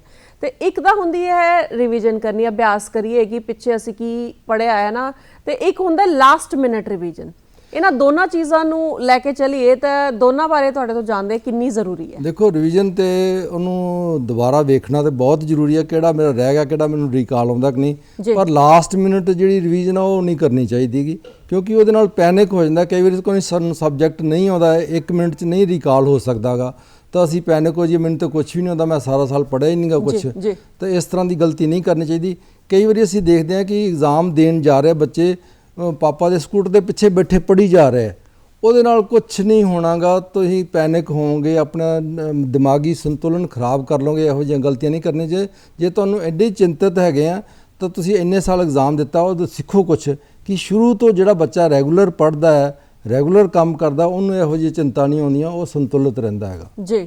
ਤੇ ਇਸ ਤਰ੍ਹਾਂ ਜਦੋਂ ਪ੍ਰੀਖਿਆ ਹਾਲ ਦੇ ਬਾਹਰ ਵੀ ਬੱਚੇ ਖੜੇ ਹੁੰਦੇ ਨੇ ਤੇ ਆਪਸ ਦੇ ਵਿੱਚ ਆਪਣੇ ਫਰੈਂਡਸ ਨਾਲ ਇਹ ਗੱਲਬਾਤ ਹੋ ਰਹੀ ਹੁੰਦੀ ਹੈ ਕਿ ਉਹਨੇ ਉਹ ਸਿਲੇਬਸ ਜਲਦੀ ਕਵਰ ਕਰ ਲਿਆ, ਇਹ ਚੀਜ਼ ਉਹਨੂੰ ਜ਼ਿਆਦਾ ਚੰਗੀ ਤਰ੍ਹਾਂ ਆਉਂਦੀ ਹੈ, ਮੈਨੂੰ ਨਹੀਂ ਆਉਂਦੀ, ਇਹ ਕਰਨਾ ਚਾਹੀਦਾ, ਛੱਡਣਾ ਚਾਹੀਦਾ, ਇਹ ਸਿਲੇਬਸ ਵਿੱਚ ਹੈਗਾ, ਇਹ ਨਹੀਂ ਹੈਗਾ, ਬਹੁਤ ਸਾਰੀਆਂ ਗੱਲਾਂ। ਤੇ ਇਹਨਾਂ ਦਾ ਕੀ ਅਸਰ ਪੈਂਦਾ? ਦੇਖੋ ਜੀ, ਆਮ ਹੀ ਹੈ ਕਿ ਅਸੀਂ ਜੀ ਐਗਜ਼ਾਮ ਦੇ ਦਿਨ ਟਾਈਮ 'ਤੇ ਜਿੱਦਣ ਐਗਜ਼ਾਮ ਹੋ ਰਿਹਾ ਅਸੀਂ ਹਾਲ 'ਤੇ ਪਹੁੰਚ ਗਏ, ਉੱਥੇ ਆਮ ਹੀ ਕੁਐਸਚਨ ਕਿਸ ਤਰ੍ਹਾਂ ਤਿਆਰੀ ਹੈ, ਵੀ ਤੇਰੀ ਆਮ ਹੀ ਗੱਲਬਾਤ ਹੁੰਦੀ ਹੈ, ਕਿਸ ਤਰ੍ਹਾਂ ਤਿਆਰੀ ਹੈ, ਕਿਹੜੇ ਟੌਪਿਕ ਕੀਤੇ, ਇਹ ਕੀਤੇ, ਉਹ ਕੀਤੇ। ਤਾਂ ਇਹੋ ਜਿਹੀ ਡਿਸਕਸ਼ਨ ਵਿੱਚ ਫਾਲਤੂ ਨਹੀਂ ਪੈਣਾ ਚਾਹੀਦਾ, ਉਹਦਾ ਕੋਈ ਫਾਇਦਾ ਨਹੀਂ ਹੋਣਾਗਾ ਤੁਹਾਨੂੰ। ਜੇ ਤੁਸੀਂ ਕੀਤਾ ਨਹੀਂ ਕੀਤਾ ਟੌਪਿਕ, ਉਹਦਾ ਹੁਣ ਉਸ ਮਿੰਟ ਤੇ ਕੀ ਕਰ ਲਓਗੇ, ਤੁਸੀਂ ਕੁਝ ਵੀ ਨਹੀਂ ਕਰ ਸਕਦੇ ਜੀ। ਤੇ ਇਸ ਤਰ੍ਹਾਂ ਦੀ ਫਾਲਤੂ ਦੀ ਡਿਸਕਸ਼ਨ ਵਿੱਚ ਨਹੀਂ ਪੈਣਾ ਚਾਹੀਦਾ। ਜੋ ਤੁਸੀਂ ਕੀਤਾ ਠੀਕ ਕੀਤਾ, ਬਹੁਤ ਵਧੀਆ ਹੈ। ਸੈਲਫ ਕੌਨਫੀਡੈਂਸ ਕਿ ਮੈਂ ਅੱਛਾ ਪੇਪਰ ਕਰਕੇ ਆਵਾਂਗਾ ਜੀ। ਬਿਲਕੁਲ, ਤੁਸੀਂ ਆਪਣਾ ਆਤਮ ਵਿਸ਼ਵਾਸ ਕਾਇਮ ਰੱਖਣਾ, ਆਤਮ ਵਿਸ਼ਵਾਸ ਜਿਹੜਾ ਹੈ ਉਹ ਕਾਇਮ ਰੱਖਣਾ ਜ਼ਰੂਰੀ ਵੀ ਹੈ। ਤੇ ਇੱਥੇ ਮਾਪਿਆਂ ਦੇ ਰੋਲ ਦੀ ਵੀ ਗੱਲ ਕਰਾਂਗੇ, ਕਿਉਂਕਿ ਥੋੜੀ ਜਿਹੀ ਇਹ ਗੱਲ ਹੋਈ ਸੀ। ਤੇ ਮਾਪੇ ਕਿਵੇਂ ਆਪਣੇ ਬੱਚਿਆਂ ਦੀ ਸਹਾਇਤਾ ਕਰ ਸਕਦੇ ਨੇ ਜਾਂ ਕਿੱਦਾਂ ਮੋਟੀਵੇਟ ਕਰ ਸਕਦੇ ਨੇ ਤਾਂ ਕਿ ਪ੍ਰੀਖਿਆ ਹੋਰ ਚੰਗੀ ਹੋਵੇ? ਦੇਖੋ ਜੀ ਮਾਪਿਆਂ ਦਾ ਤਾਂ ਬਹੁਤ ਵੱਡਾ ਰੋਲ ਹੈਗਾ ਇਹਦੇ 'ਚ। ਪਹਿਲਾਂ ਤਾਂ ਸਭ ਤੋਂ ਪਹਿਲਾਂ ਆਉਂਦਾ ਘਰ ਦਾ ਮਾਹੌਲ। ਜੀ। ਘਰ ਦਾ ਮਾਹੌਲ ਪੜ੍ਹਾਈ ਵਾਲਾ ਹੋਵੇ, ਮਾਂ-ਬਾਪ ਲੜਨ ਦੇ ਤੇ ਬੱਚਾ ਕਿੱਥੋਂ ਧਿਆਨ ਦੇ ਦੇਗਾ ਪੜ੍ਹਾਈ ਵੱਲ। ਤੇ ਘਰ ਦਾ ਮਾਹੌਲ ਬਹੁਤ ਸ਼ਾਂਤ ਹੋਣਾ ਚਾਹੀਦਾ। ਉਹਦੀ ਡਾਈਟ ਦਾ ਮਾਂ ਨੂੰ ਪੂਰਾ ਧਿਆਨ ਰੱਖਣਾ ਚਾਹੀਦਾ ਕਿ ਇਹਨੂੰ ਕਿਹੜੀ ਖੁਰਾਕ ਦੇਣੀ ਹੈ, ਖਿਚੜੀ ਦੇਣੀ, ਦਲੀਆ ਦੇਣਾ, ਇਹਨਾਂ ਦਿਨਾਂ 'ਚ ਕੀ ਖੁਰਾਕ ਦੇਣੀ ਹੈ ਜਿਹੜੀ ਇਹਨੂੰ ਆਸਾਨੀ ਨਾਲ ਹਜਮ ਹੋ ਜੇ ਔਰ ਇਹ ਤੇ ਬੋਝਲ ਨਾ ਹੋਏ, ਇਹ ਚੁਸਤ ਰਵੇ। ਔਰ ਬੱਚਿਆਂ ਨੂੰ ਵੀ ਪੇਟ ਭਰ ਕੇ ਜ਼ਿਆਦਾ ਨਹੀਂ ਖਾਣਾ ਚਾਹੀਦਾ ਕਿ ਠੁੱਸ ਕੇ ਖਾ ਲਓ, ਰੱਜ ਕੇ ਆਹ ਮੈਨੂੰ ਸਵਾਦ ਲੱਗਦੀ ਚੀਜ਼ ਇਹ ਰੱਜ ਕੇ ਖਾ ਲਓ, ਉਹਦੇ ਨਾਲ ਸੁਸਤੀ ਪਏਗੀ। ਥੋੜੀ ਜਿਹੀ ਭੁੱਖ ਰੱਖ ਕੇ ਖਾਓ ਤਾਂ ਕਿ ਔਰ ਸੰਤੁਲਿਤ ਭੋਜਨ ਲਓ। ਸੰਤੁਲਿਤ ਭੋਜਨ 'ਚ ਤੁਸੀਂ ਜਿਹੜੇ ਫਰੂਟਸ ਵਗੈਰਾ ਜ਼ਿਆਦਾ ਲਓ, ਵੈਜੀਟੇਬਲ ਜ਼ਿਆਦਾ ਲਓ, ਨਟਸ ਜਿਹੜੇ ਹੈ ਬਦਾਮ, ਗਿਰੀਆਂ, ਅਖਰੋਟ ਵਗੈਰਾ। ਇਹ ਚਲੋ ਆਮ ਬੱਚੇ ਨਹੀਂ ਲੈ ਸਕਦੇ ਤਾਂ ਕੋਈ ਗੱਲ ਨਹੀਂ, ਪਰ ਇਹ ਇਹਨਾਂ ਤੇ ਪ੍ਰੈਫਰ ਕਰੋ ਕਿ ਇਹ ਲਓ ਜਿਨ੍ਹਾਂ ਨਾਲ ਤੁਹਾਡੇ ਦਿਮਾਗੀ ਸ਼ਕਤੀ ਜਿਹੜੀ ਹੈ ਵੱਧਦੀ ਹੈਗੀ ਹੈ। ਜੀ। ਤੇ ਹੁਣ ਲਗਾਤਾਰ ਗੱਲਬਾਤ ਤਾਂ ਅਸੀਂ ਕਰ ਰਹੇ ਹਾਂ ਕਿ ਇਮਤਿਹਾਨਾਂ ਦੀ ਤਿਆਰੀ ਜਿਹੜੀ ਹੈ ਉਹ ਕਿਵੇਂ ਕਰਨੀ ਚਾਹੀਦੀ ਹੈ। ਤੇ ਹੁਣ ਉਹ ਸਮਾਂ ਆ ਜਾਂਦਾ ਹੈ ਜਦੋਂ ਜਿਸ ਦਿਨ ਸਾਡਾ ਇਮਤਿਹਾਨ ਹੈ, ਸਾਨੂੰ ਪਤਾ ਹੈ ਕਿ ਆ ਸਾਡਾ ਪੇਪਰ ਹੈ, ਅੱਜ ਅਸੀਂ ਪੇਪਰ ਦੇ ਕੇ ਹੈ ਨਾ ਜੋ ਨਤੀਜਾ ਆਏਗਾ ਉਹਦੇ ਤੇ ਸਾਡਾ ਭਵਿੱਖ ਅੱਗੇ ਨਿਰਭਰ ਕਰਦਾ ਹੈ। ਤੇ ਉਸ ਵੇਲੇ ਜਦੋਂ ਅਸੀਂ ਪ੍ਰੀਖਿਆ ਦੇਣ ਜਾ ਰਹੇ ਹਾਂ, ਉਸ ਵੇਲੇ ਸਭ ਤੋਂ ਪਹਿਲਾਂ ਕਿਹੜੀ ਗੱਲ ਦਾ ਧਿਆਨ ਰੱਖੀਏ? ਦੇਖੋ ਜੇ ਪ੍ਰੀਖਿਆ ਵਾਲੇ ਦਿਨ ਦੀ ਗੱਲ ਕਰਦੇ ਹਾਂ, ਪ੍ਰੀਖਿਆ ਦੇਣ ਜਾਣਾ ਅਸੀਂ ਤਾਂ ਸਭ ਤੋਂ ਪਹਿਲਾਂ ਰਾਤ ਨੂੰ ਕਿਹੜਾ ਸਾਡੇ ਸਮਾਨ ਉੱਥੇ ਜ਼ਰੂਰੀ ਹੈ ਪ੍ਰੀਖਿਆ ਵਾਸਤੇ। ਰੋਲ ਨੰਬਰ ਤੁਹਾਡਾ ਜ਼ਰੂਰੀ ਹੈ, ਪੈਨ, ਪੈਨਸਲ, ਜਿਮੈਟਰੀ ਬਾਕਸ ਜਾਂ ਹੋਰ ਜਿਹੜੇ ਵੀ ਸਮਾਨ ਤੁਹਾਨੂੰ ਜ਼ਰੂਰੀ ਹੈ ਉਹ ਰਾਤ ਨੂੰ ਹੀ ਤਿਆਰ ਕਰਕੇ ਰੱਖੋ ਆਪਣੇ, ਤਾਂ ਕਿ ਸਵੇਰੇ ਉੱਠ ਕੇ ਤੁਸੀਂ ਲੱਭਦੇ ਨਾ ਫਿਰੋ ਕਿੱਥੇ ਹੈ, ਪੈਨਿਕ ਹੋ ਜਾਓ। ਰਾਤ ਨੂੰ ਤਿਆਰੀ ਜ਼ਰੂਰੀ ਹੈ। ਉਹ ਇਹ ਚੀਜ਼ਾਂ ਆਪਣੀਆਂ ਤਿਆਰ ਕਰਕੇ ਰੱਖੋ। ਔਰ ਐਗਜ਼ਾਮੀਨੇਸ਼ਨ ਸੈਂਟਰ 'ਚ ਜੋ ਤੁਸੀਂ ਜਾਣਾ ਹੈ ਤਾਂ ਥੋੜ੍ਹਾ ਟਾਈਮ ਰੱਖ ਕੇ ਚੱਲੋ। ਇਹ ਨਹੀਂ ਕਿ 15 ਮਿੰਟ ਪਹਿਲਾਂ ਹੀ ਚੱਲਣਾ ਜਾਂ ਆਪਾਂ 10 ਮਿੰਟ ਪਹਿਲਾਂ ਚੱਲਣਾ। ਰਾਤ ਜਾਮ ਲੱਗਾ ਹੋਵੇ, ਅੱਜ ਕੱਲ੍ਹ ਟ੍ਰੈਫਿਕ ਸਮੱਸਿਆ ਹੋ ਗਈ ਹੈ ਜ਼ਿਆਦਾ, ਹੁਣ ਜਾਮ ਲੱਗੇ ਰਹਿੰਦੇ ਆ, ਤਾਂ ਥੋੜ੍ਹਾ ਟਾਈਮ ਰੱਖ ਕੇ ਚੱਲੋ ਤਾਂ ਕਿ ਤੁਸੀਂ ਸਮੇਂ ਸਿਰ ਐਗਜ਼ਾਮੀਨੇਸ਼ਨ ਹਾਲ ਤੇ ਪਹੁੰਚ ਜਾਓ। ਜੀ। ਇਸੇ ਤਰ੍ਹਾਂ ਜਦੋਂ ਪ੍ਰੀਖਿਆ ਦੇਣ ਬੈਠ ਗਏ ਆ, ਪ੍ਰਸ਼ਨ ਪੱਤਰ ਹੁਣ ਹੱਥ ਦੇ ਵਿੱਚ ਆ ਗਏ ਨੇ, ਤੇ ਉਸ ਵੇਲੇ ਕਿਹੜੀ ਗੱਲ ਦਾ ਧਿਆਨ ਰੱਖੀਏ? ਦੇਖੋ ਜੀ ਪ੍ਰਸ਼ਨ ਪੱਤਰ ਜਦੋਂ ਤੁਹਾਡੇ ਹੱਥ ਵਿੱਚ ਆ ਜਾਂਦਾ, ਅੱਜ ਕੱਲ੍ਹ ਤੇ ਇਸ ਸਮੱਸਿਆ ਵੱਲ ਜਿਹੜੇ ਐਕਸਪਰਟ ਹੈਗੇ ਆ, ਵਿਸ਼ਾ ਮਾਹਰ ਹੈਗੇ ਆ, ਉਹ ਧਿਆਨ ਰੱਖਦੇ ਆ ਕਿ ਬੱਚਿਆਂ ਨੂੰ ਕਿੱਥੇ ਸਮੱਸਿਆ ਦੇ। ਕੁਐਸਚਨ ਪੇਪਰ ਪੜ੍ਹਨ ਤੇ 20 ਮਿੰਟ ਲੱਗ ਗਏ, 20 ਮਿੰਟ ਤੇ ਉਹਦੇ ਐਗਜ਼ਾਮੀਨੇਸ਼ਨ 'ਚ ਚਲੇ ਗਏ, 15 ਮਿੰਟ ਅੱਜ ਕੱਲ੍ਹ ਦਿੰਦੇ ਆ ਕਿ ਤੁਸੀਂ ਕੁਐਸਚਨ ਪੇਪਰ ਨੂੰ ਧਿਆਨ ਨਾਲ ਪੜ੍ਹੋ, ਉਹਨਾਂ ਦਾ ਸਹੀ ਉਪਯੋਗ ਕਰੋ। ਕੁਐਸਚਨ ਪੇਪਰ ਨੂੰ ਥਾਰੋਲੀ ਲਾਸਟ ਵਰਡ ਤੱਕ ਪੜ੍ਹਨਾ। ਜਿਵੇਂ ਆਪਾਂ ਸਵੇਰੇ ਗੱਲ ਕਰ ਰਹੇ ਸੀ ਕਿ ਇੱਕ ਲੰਬਾ ਕੁਐਸਚਨ ਪੇਪਰ ਆਇਆ ਜੀ, ਕੋਈ ਐਗਜ਼ਾਮ ਸੀਗਾ, ਉਹਦੇ 'ਚ 20 ਕੁਐਸਚਨ ਪੁੱਛੇ ਤੇ ਉਹ ਅਖੀਰ ਤੇ ਲਿਖਿਆ ਕਿ ਇਹਨਾਂ ਕੁਐਸਚਨ ਪੇਪਰ ਦਾ ਕੁਐਸਚਨਾਂ ਦਾ ਤੁਹਾਨੂੰ ਐਗਜ਼ਾਮ ਆਨਸਰ ਲਿਖਣ ਦੀ ਲੋੜ ਨਹੀਂ ਹੈ, ਮਤਲਬ ਕਿ ਖਾਲੀ ਪੇਪਰ ਰੱਖਣਾ। ਤੇ ਉਹਨੇ ਲਾਸਟ ਲਾਈਨ ਨਹੀਂ ਪੜ੍ਹੀ, ਜਿਹੜੇ ਨੇ 10 ਕੁਐਸਚਨ ਉਹ ਲਿਖ ਕੇ ਭਰਤੇ ਜੀ। ਤੇ ਮਤਲਬ ਲਾਸਟ ਤੱਕ ਕੁਐਸਚਨ ਪੇਪਰ ਅੱਛੀ ਤਰ੍ਹਾਂ ਪੜ੍ਹੋ ਜੀ। ਮਤਲਬ ਚੰਗੀ ਤਰ੍ਹਾਂ ਇਹ ਨਹੀਂ ਕਿ 2 ਲਾਈਨਾਂ ਪੜ੍ਹ ਕੇ ਮੈਨੂੰ ਆਉਂਦਾ, ਇਸ ਤਰ੍ਹਾਂ ਨਹੀਂ ਗਲਤੀ ਨਹੀਂ ਕਰਨੀ। ਮਤਲਬ ਚੰਗੀ ਤਰ੍ਹਾਂ ਪੜ੍ਹ ਕੇ ਹੀ ਜਿਹੜੇ ਪ੍ਰਸ਼ਨ ਪੁੱਛੇ ਗਏ ਨੇ ਉਹਨਾਂ ਦਾ ਹੱਲ ਦੇਣਾ ਚਾਹੀਦਾ ਹੈ। ਤੇ ਕਈ ਵਿਦਿਆਰਥੀ ਇੱਦਾਂ ਦੇ ਵੀ ਹੁੰਦੇ ਨੇ ਜਿਨ੍ਹਾਂ ਦੀ ਪੂਰੀ ਤਿਆਰੀ ਹੁੰਦੀ ਹੈ, ਬਹੁਤ ਵਧੀਆ ਤਿਆਰੀ ਹੁੰਦੀ ਹੈ, ਪ੍ਰਸ਼ਨ ਪੱਤਰ ਜਦੋਂ ਹੱਥ ਦੇ ਵਿੱਚ ਆਉਂਦਾ ਉਦੋਂ ਲੱਗਦਾ ਹੈ ਕਿ ਇਹ ਲੈ ਤਾਂ ਬਹੁਤ ਹੀ ਸੌਖਾ ਹੈ, ਮੈਂ ਬੜੀ ਆਰਾਮ ਨਾਲ ਕਰ ਦੇਣਾ, ਤੇ ਜਲਦਬਾਜ਼ੀ ਦੇ ਵਿੱਚ ਉਹ ਜਿਹੜਾ ਹੈ ਉਹ ਪ੍ਰਸ਼ਨ ਪੱਤਰ ਜਿਹੜੇ ਉੱਤਰ ਲਿਖਣੇ ਸ਼ੁਰੂ ਹੋ ਜਾਂਦੇ ਨੇ। ਤੇ ਉਹਨਾਂ ਨੂੰ ਕਿਹੜੀ ਗੱਲ ਦਾ ਧਿਆਨ ਰੱਖਣਾ ਚਾਹੀਦਾ ਤਾਂ ਕਿ ਉਹਨਾਂ ਦੀ ਤਿਆਰੀ ਕੀਤੀ ਵਿਅਰਥ ਨਾ ਜਾਵੇ? ਮੈਂ ਦੇਖਿਆ ਕਈ ਬੱਚੇ ਬਹੁਤ ਇੰਟੈਲੀਜੈਂਟ ਹੁੰਦੇ ਆ, ਉਹ 90-95% ਨੰਬਰ ਲੈਂਦੇ ਕਿੰਨੇ 30%। ਕਿਉਂਕਿ ਪੇਪਰ ਹੱਲ ਕਰਨਾ ਨਾ ਸਹੀ ਢੰਗ ਨਾਲ ਨਹੀਂ ਕੀਤਾ, ਕੁਐਸਚਨ ਪੇਪਰ ਨੂੰ ਧਿਆਨ ਨਾਲ ਪੜ੍ਹਿਆ ਨਹੀਂਗਾ, ਅਖੀਰਲੇ ਪੁਆਇੰਟ ਤੱਕ ਪਹੁੰਚੇ ਨਹੀਂ ਕਿ ਉੱਪਰ ਲੰਬੀ ਇਬਾਰਤ ਹੈ, ਥੱਲੇ ਕੀ ਲਿਖਿਆ, ਅਖੀਰ 'ਚ ਪੁੱਛਿਆ ਕੀ ਇਹਦੇ ਵਿੱਚ ਜੀ। ਔਰ ਇੱਕ ਗਲਤੀ ਇਹ ਕਰਦੇ ਆ ਕਿ 1 ਨੰਬਰ ਦਾ ਕੁਐਸਚਨ ਹੁੰਦਾ ਤੇ ਉੱਥੇ ਐਸੇ ਲਿਖਣ ਬਹਿ ਜਾਂਦੇ ਆ ਕਿ ਮੈਨੂੰ ਆਉਂਦਾ ਹੈ ਇਸ ਸਬਜੈਕਟ ਤੇ ਵੀ। ਉਹਦਾ ਇੰਪ੍ਰੈਸ਼ਨ ਕੋਈ ਨਹੀਂ ਪੈਣਾ। ਜਿਹੜਾ ਵੈਲਿਊਏਸ਼ਨ ਦਾ ਮੁਲਾਂਕਣ ਕਰ ਰਿਹਾ ਤੁਹਾਡੇ ਪੇਪਰ ਦਾ, ਉਹਨੇ ਵੇਖਣਾ ਕਿ ਕੁਐਸਚਨ ਕੀ ਪੁੱਛਿਆ, ਉਹ ਦਿੱਤਾ ਕਿ ਨਹੀਂ ਇਹਨੇ ਇਹਦੇ ਵਿੱਚ। ਭਾਵੇਂ ਤੁਸੀਂ ਐਸੇ ਲਿਖਿਆ, ਉਹਦਾ ਕੋਈ ਫਾਇਦਾ ਨਹੀਂ ਹੋਣਾ। ਟੂ ਦੀ ਪੁਆਇੰਟ ਆਨਸਰ ਦਿਓ। 1 ਨੰਬਰ ਵਾਲਾ ਤਾਂ ਉਨਾ ਕੀ ਲਿਖੋ, 2 ਨੰਬਰ ਵਾਲਾ ਕੁਐਸਚਨ ਆ ਤਾਂ ਉਨਾ ਲਿਖੋ, ਜੇ 5 ਨੰਬਰ ਵਾਲਾ ਤਾਂ ਉਹਦੇ ਸਾਹਮਣੇ ਲਿਖੋ। ਕਈ ਬੱਚੇ ਕਿ 1 ਨੰਬਰ ਵਾਲੇ ਕੁਐਸਚਨਾਂ ਪੇਪਰਾਂ 'ਤੇ ਹੀ ਆਪਣਾ ਐਸੇ ਲਿਖਣ ਦਾ ਟਾਈਮ ਵੇਸਟ ਕਰ ਦਿੰਦੇ। ਜਦੋਂ 5 ਨੰਬਰ ਜਾਂ 10 ਨੰਬਰ ਵਾਲਾ ਕੁਐਸਚਨ ਆਉਂਦਾ ਤੇ ਉੱਥੇ ਉਹਨਾਂ ਕੋਲ ਟਾਈਮ ਬਚਦਾ, ਫਿਰ ਉਹ ਝਰੀਟਦੇ ਅਖੀਰ ਤੇ। ਤਾਂ ਇਸ ਤਰ੍ਹਾਂ ਦੀ ਗਲਤੀ ਨਹੀਂ ਕਰਨੀ ਜੀ। ਤੇ ਲਗਾਤਾਰ ਅੰਮ੍ਰਿਤ ਲਾਲ ਜੀ ਕੋਲੋਂ ਅਸੀਂ ਜਾਣ ਰਹੇ ਕਿ ਇਮਤਿਹਾਨਾਂ ਦੀ ਤਿਆਰੀ ਕਿਵੇਂ ਕਰਨੀ ਚਾਹੀਦੀ ਹੈ। ਤੇ ਅੰਮ੍ਰਿਤ ਲਾਲ ਜੀ, ਇੱਕ ਗੱਲ ਇਹ ਵੀ ਹੈ ਨਾ ਕਿ ਉਹਨਾਂ ਵਿਦਿਆਰਥੀਆਂ ਦੀ ਜੇ ਗੱਲ ਕਰੀਏ ਜਿਨ੍ਹਾਂ ਦੀ ਤਿਆਰੀ ਤਾਂ ਪੂਰੀ ਹੁੰਦੀ ਹੈ, ਪਰ ਜਦੋਂ ਪ੍ਰਸ਼ਨ ਪੱਤਰ ਹੱਥ ਦੇ ਵਿੱਚ ਆਉਂਦਾ ਨਾ, ਉਸ ਵੇਲੇ ਇਹ ਲੱਗਦਾ ਹੈ ਕਿ ਹੁਣ ਸਭ ਕੁਝ ਭੁੱਲ ਗਿਆ, ਹੁਣ ਅਸੀਂ ਬਲੈਂਕ ਹੋ ਗਏ, ਹੁਣ ਕੁਝ ਨਹੀਂ ਆਉਂਦਾ, ਹੁਣ ਕੀ ਲਿਖੀਏ। ਓਕੇ, ਡਰ ਦੇ ਕਾਰਨ ਹੀ ਹੈ ਜੀ ਕਿ ਜਿਹੜੇ ਸੈਲਫ ਕੌਨਫੀਡੈਂਟ ਹੋਏਗਾ, ਆਤਮ ਵਿਸ਼ਵਾਸ ਹੋਏਗਾ, ਉਹਨਾਂ ਨੂੰ ਤਾਂ ਐਸੀ ਗਲਤੀ ਨਹੀਂ ਹੁੰਦੀਗੀ। ਪਰ ਕਈ ਵਾਰੀ ਬ੍ਰੇਨ ਜਿਸ ਤਰ੍ਹਾਂ ਫੇਲ ਹੋ ਜਾਂਦਾ ਤਾਂ ਥੋੜਾ ਜਿਹਾ ਕੰਸੈਂਟਰੇਸ਼ਨ ਕਰੋ, ਅੱਖਾਂ ਬੰਦ ਕਰੋ, ਪਾਣੀ ਪੂਣੀ ਪੀਓ, ਆਰਾਮ ਨਾਲ ਬੈਠੋ, ਤੁਹਾਨੂੰ ਸਭ ਕੁਝ ਆ ਜਾਏਗਾ। ਜੀ ਜੇ ਤੁਸੀਂ ਪੜ੍ਹਿਆ ਧਿਆਨ ਨਾਲ ਤਾਂ ਕੋਈ ਚਿੰਤਾ ਦੀ ਲੋੜ ਨਹੀਂ, ਸਭ ਕੁਝ ਆ ਜਾਏਗਾ। ਕਈ ਵਾਰੀ 6-6 ਮਹੀਨੇ ਪਹਿਲਾਂ ਪੜ੍ਹੀ ਗੱਲ ਵੀ ਉਸ ਵੇਲੇ ਯਾਦ ਆ ਜਾਂਦੀ ਹੈ। ਪਰ ਤੁਸੀਂ ਪੜ੍ਹੀ ਹੋਵੇ ਸਹੀ, ਉਹਦੀ ਜੁਗਾਲੀ ਕੀਤੀ ਹੋਵੇ ਸਹੀ, ਸਮਝ ਕੇ ਪੜ੍ਹਿਆ ਹੋਵੇ ਸਹੀ। ਜੀ ਸਮਝ ਕੇ ਪੜ੍ਹਨਾ ਜਿਹੜਾ ਬਹੁਤ ਜ਼ਰੂਰੀ ਜ਼ਰੂਰੀ ਹੈ। ਤੇ ਉਹਨਾਂ ਬੱਚਿਆਂ ਦੀ ਵੀ ਗੱਲ ਇੱਥੇ ਜ਼ਰੂਰ ਕਰਾਂਗੇ ਜਿਹੜੇ ਸੋਚਦੇ ਨੇ ਕਿ ਥੋੜੀ ਤਿਆਰੀ ਕਰ ਲੈਂਦੇ ਆ, ਹੈਨਾ, ਬਾਕੀ ਥੋੜਾ ਜਿਹਾ ਇੱਥੋਂ ਤੋਂ ਪੁੱਛ ਕੇ ਅਸੀਂ ਵਧੀਆ ਨੰਬਰ ਲੈ ਸਕਦੇ ਹਾਂ। ਨਹੀਂ, ਇਸ ਤਰ੍ਹਾਂ ਕੁਝ ਨਹੀਂ ਹੁੰਦਾ ਜੀ। ਜੀ ਪੁੱਛ ਦੱਸ ਕੇ ਇਸ ਤਰ੍ਹਾਂ ਕੁਝ ਨਹੀਂ ਹੁੰਦਾਗਾ। ਤਿਆਰੀ ਤੇ ਜਿਹਨੇ ਅੱਛੇ ਨੰਬਰ ਲੈਣੇ ਪੂਰਾ ਥਾਰੋਲੀ ਪੜ੍ਹੇਗਾ ਸ਼ੁਰੂ ਤੋਂ, ਫੇਰ ਹੀ ਅੱਛੇ ਨੰਬਰ ਲੈ ਸਕਦਾ। ਜੀ ਪੁੱਛ ਦੱਸ ਕੇ ਇਸ ਤਰ੍ਹਾਂ ਕੁਝ ਨਹੀਂ ਬਣਦਾਗਾ। ਜੀ ਮਤਲਬ ਜਿੰਨੀ ਚਿਰ ਤੱਕ ਅਸੀਂ ਮਿਹਨਤ ਨਹੀਂ ਨਾ ਕਰਦੇ ਉਨੀ ਦੇਰ ਤੱਕ ਅਸੀਂ ਚੰਗੇ ਨੰਬਰ ਨਹੀਂ ਲੈ ਸਕਦੇ। ਤੇ ਫਿਰ ਲਗਾਤਾਰ ਗੱਲ ਅਸੀਂ ਕਰ ਰਹੇ ਉਹਨਾਂ ਬੱਚਿਆਂ ਦੀ, ਹੁਣ ਜਿਹੜੇ ਇਮਤਿਹਾਨ ਦੇਣ ਪਹੁੰਚੇ ਨੇ, ਕਿਹੜੀਆਂ ਗੱਲਾਂ ਦਾ ਉਹਨਾਂ ਨੂੰ ਧਿਆਨ ਰੱਖਣਾ ਚਾਹੀਦਾ ਹੈ, ਕਿਹੜੀ ਚੀਜ਼ ਉਹਨਾਂ ਕੋਲ ਹੋਣੀ ਚਾਹੀਦੀ ਹੈ। ਤੇ ਐਂਡ ਟਾਈਮ ਤੇ ਜਿਹੜੇ ਬੱਚੇ ਨਰਵਸ ਹੋ ਜਾਂਦੇ ਨੇ, ਹੈਨਾ, ਉਹਨਾਂ ਨੂੰ ਇਦਾਂ ਲੱਗਦਾ, ਜਿਸ ਤਰ੍ਹਾਂ ਪਹਿਲੇ ਅਸੀਂ ਗੱਲ ਕਰ ਰਹੇ ਸੀ ਕਿ ਬਲੈਂਕ ਹੋ ਜਾਂਦੇ ਨੇ, ਨਰਵਸ ਹੋ ਜਾਂਦੇ ਨੇ। ਜੇ ਨਰਵਸ ਫੀਲ ਕਰਨ ਤੇ ਕੀ ਕਰ ਸਕਦੇ ਨੇ ਉਸ ਵੇਲੇ? ਉਹ ਅੱਖਾਂ ਬੰਦ ਕਰਕੇ ਬੈਠੋ, ਥੋੜਾ ਦੇਰ ਸ਼ਾਂਤੀ ਨਾਲ ਬੈਠੋ, ਪਾਣੀ ਪੂਣੀ ਪੀਓ ਆਪਣਾ, ਤਾਂ ਕਾਗਰ ਚਿੱਤ ਹੋ ਆਪਣੇ, ਤੇ ਫੀਅਰਫੁਲ ਨਹੀਂ ਹੋਣਾਗਾ, ਤੇ ਆ ਜਾਏਗਾ, ਸਭ ਕੁਝ ਯਾਦ ਆ ਜਾਂਦਾ ਹੈ ਜੀ। ਤੇ ਜਦੋਂ ਇਮਤਿਹਾਨਾਂ ਦੇ ਹੱਲ ਬੱਚੇ ਦੇ ਰਹੇ ਨੇ, ਹੈਨਾ, ਜਿਸ ਤਰ੍ਹਾਂ ਤੁਸੀਂ ਕਿਹਾ ਕਿ ਜਿੰਨੇ ਨੰਬਰ ਦਾ ਪ੍ਰਸ਼ਨ ਪੁੱਛਾ ਗਿਆ ਹੈ ਉਸ ਹਿਸਾਬ ਨਾਲ ਜਿਹੜੇ ਉੱਤਰ ਲਿਖਣੇ ਚਾਹੀਦੇ ਨੇ। ਤੇ ਪ੍ਰੀਖਿਆ ਦੇ ਵਿੱਚ ਕਈ ਵਾਰੀ ਚੋਇਸ ਵੀ ਦਿੱਤੀ ਹੁੰਦੀ ਹੈ, ਕਈ ਵਾਰੀ ਹੁੰਦਾ 6 ਸਵਾਲ ਹੁੰਦੇ ਨੇ, ਉਹਨਾਂ ਦੇ ਵਿੱਚੋਂ 3 ਦੇ ਹੱਲ ਦੇਣੇ ਨੇ, ਹੈਨਾ, ਤੇ ਬੱਚਿਆਂ ਨੂੰ ਲੱਗਦਾ ਹੈ ਕਿ ਮੈਨੂੰ ਤਾਂ ਸਾਰੇ ਹੀ ਆਉਂਦੇ ਨੇ। ਹਾਂ, ਸਾਰੇ ਉੱਤਰ ਦਿਓ। ਤੇ ਉਹ ਤੁਸੀਂ ਇਦਾਂ ਦੇ, ਹੈਨਾ, ਇਹ ਪੇਪਰ ਵੀ ਦੇਖਦੇ ਹੋ। ਇਹੋ ਜੀ ਗਲਤੀ ਨਹੀਂ ਕਰਨੀ ਜੀ। ਜੇ ਤੁਹਾਨੂੰ ਸਾਰਾ ਪੇਪਰ ਆਉਂਦਾ ਤੇ ਸਾਰਾ ਹੀ ਹੱਲ ਕਰਨਾ ਹੈ, ਤੁਹਾਡੇ ਕੋਲ ਟਾਈਮ ਫਾਲਤੂ ਹੈ ਤਾਂ ਟਾਈਮ ਬਚਾਇਆ, ਤੁਹਾਨੂੰ ਟਾਈਮ ਰਿਵੀਜ਼ਨ ਕਰਨ ਵਾਸਤੇ ਰੱਖ ਲਓ, ਪੇਪਰ ਨੂੰ ਦੁਬਾਰਾ ਪੜ੍ਹ ਲਓ। ਕਈ ਬੱਚੇ ਓਵਰ ਕੌਨਫੀਡੈਂਸ ਹੁੰਦੇ ਆ, ਮੈਂ ਤਾਂ ਪੇਪਰ ਐਡਾ ਆਸਾਨ ਆ, ਮੈਂ ਤਾਂ 1.5 ਘੰਟੇ 'ਚ ਕਰਕੇ ਆ ਗਿਆ, 1.5 ਘੰਟੇ 'ਚ ਕਰਕੇ ਆ ਗਿਆ, ਉਹ ਮਤਲਬ ਝਰੀਟਾ ਮਾਰਿਆ ਹੈ। ਜੀ ਤੇ ਇਸ ਤਰ੍ਹਾਂ ਦੀ ਗਲਤੀ ਨਾ ਕਰੋ। ਪੇਪਰ ਤੁਹਾਨੂੰ ਆਉਂਦਾ ਵੀ ਹੈ ਅੱਛੀ ਤਰ੍ਹਾਂ, ਆਸਾਨ ਪੇਪਰ ਹੈ, ਤੁਹਾਨੂੰ ਖੁਸ਼ਖਾਤ ਕਰਕੇ ਲਿਖੋ, ਸੋਹਣਾ ਕਰਕੇ ਲਿਖੋ, ਆਰਾਮ ਨਾਲ ਲਿਖੋ, ਕੋਈ ਕਾਲੀ ਨਹੀਂ। ਬਾਹਰ ਜਾ ਕੇ ਤੁਹਾਨੂੰ ਕੋਈ ਮੈਡਲ ਨਹੀਂ ਮਿਲ ਜਾਣਾ ਕਿ ਤੁਸੀਂ ਪਹਿਲਾਂ ਆ ਗਏ ਹੋ। ਜੀ ਕਈ ਬੱਚੇ ਕਰਦੇ ਇਹੋ ਜਿਹੀਆਂ ਗਲਤੀਆਂ। ਜੀ ਤੇ ਅੱਜ ਕੱਲ ਦੇ ਜਿਸ ਇਮਤਿਹਾਨਾਂ ਦੀ ਅਸੀਂ ਗੱਲ ਕਰੀਏ ਤੇ ਆਬਜੈਕਟਿਵ ਟਾਈਪ ਜਿਹੜੇ ਪ੍ਰਸ਼ਨ ਆਉਂਦੇ ਨੇ, ਹੈ ਨਾ, ਇੱਕ ਪ੍ਰਸ਼ਨ ਹੁੰਦਾ ਜਿਹਦੇ 4 ਉੱਤਰ ਹੁੰਦੇ ਨੇ ABCD, ਤੇ ਇੱਕ ਸਾਨੂੰ ਠੀਕ ਕਰਨਾ ਪੈਂਦਾ ਹੈ, ਤੇ ਬੱਚੇ ਉਹਦੇ ਵਿੱਚ ਇਹ ਸੋਚਦੇ ਨੇ ਕਿ ਗੈਸ ਕਰ ਲੈਂਦੇ ਹੈ ਨਾ, ਜਿਹੜਾ ਦਿਲ ਕੀਤਾ ਉਹਨੂੰ ਅਸੀਂ ਟਿਕ ਕਰ ਦਿੰਦੇ ਹਾਂ। ਇਹ ਬਲਫ ਕਰਦੇ, ਮਤਲਬ ਕਿ ਕੋਈ ਨਹੀਂ, ਤੁੱਕਾ ਲਾ ਦਿਓ। ਜੀ, ਤੁੱਕਾ ਨਹੀਂ ਲਾਉਣਾਗਾ। ਕਈ ਵਾਰੀ ਨੈਗੇਟਿਵ ਮਾਰਕਿੰਗ ਵੀ ਹੁੰਦੀ ਹੈ, ਤਾਂ ਤੁਸੀਂ ਜਿਹੜੇ ਕੁਐਸਚਨ ਦਾ ਉੱਤਰ ਤੁਹਾਨੂੰ ਕੌਨਫੀਡੈਂਟ ਹੋ, ਤੁਹਾਨੂੰ ਪੱਕਾ ਵਿਸ਼ਵਾਸ ਹੈ ਕਿ ਠੀਕ ਆ, ਉਹੀ ਆਨਸਰ ਦਿਓ ਉਹਨਾਂ ਦਾ ਹੀ। ਜਿਨ੍ਹਾਂ ਦਾ ਨਹੀਂ ਉਹਦਾ ਉਹਨੂੰ ਛੱਡ ਦਿਓ ਬੇਸ਼ੱਕ। ਜੇ ਤੁਸੀਂ ਗਲਤ ਦੇ ਜ਼ਿਆਦਾ 20 ਚੋਂ ਤੁਸੀਂ 8 ਗਲਤ ਦੇਤੇ, ਇਹਦਾ ਮਤਲਬ ਤੁਸੀਂ ਤੁੱਕੇਬਾਜ਼ੀ ਕਰ ਰਹੇ ਹੋ, ਤੁਹਾਡੀ ਨੈਗੇਟਿਵ ਮਾਰਕਿੰਗ ਹੋ ਜਾਏਗੀ। ਇਹੋ ਜਿਹੀ ਗਲਤੀ ਨਹੀਂ ਕਰਨੀ।